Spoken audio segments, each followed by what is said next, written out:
தாயை நான் வெட்டுகிறேன். கேட்டால் நீ தர முடியும். பரிசுராமா, 3 பேரும் பிள்ளைகளை ஆகாது என்று சமைத்து விட்டேன். இந்த உலகத்துல நான் சிவபெருமானுடைய பக்தன். நீ என்ன வரம் கேட்டாலும் அந்த சிவனே கொடுத்து மாதிரி. என்ன வரம் கேட்கிறான்? நான் வரம் கேட்டா தருவியல்ல. என் உயர நீத்தாவது நீ என்ன வரம் கேட்டாலும் வெட்ட தாயே வெட்ட முன் வந்தாயே. டே பரிசுராமா, கொடுக்கிறேன். அப்படியா? தாயை வெற்றி வருகிறேன். வாழ் தந்திருக்கிறார். இது கோடாலி என்ற பரிசு. இந்த கோடாலியா அவரை வெட்டுவது என் கடமை. ஆகட்டும் தாயே. ஆமா, அம்மையார வந்தாயே.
மகனே பரசுராமா, உன் தாய் அப்பா, உன் தாய்.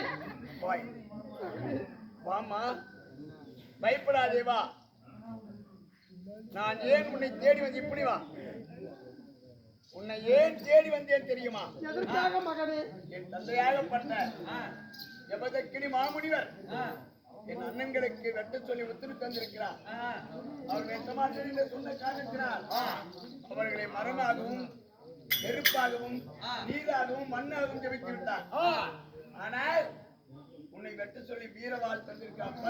பரிசு கோடாலி என்ற பரிசு. ஆமா, ஆனால் உன்னை வெட்டுவதே என் கடமை. என் தந்தைக்கு உன்னை வெட்டுகிறேன் என்று சொல்லிவிட்டேன்.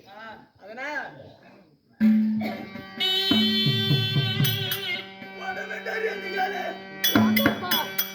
தாய்டா மகனே.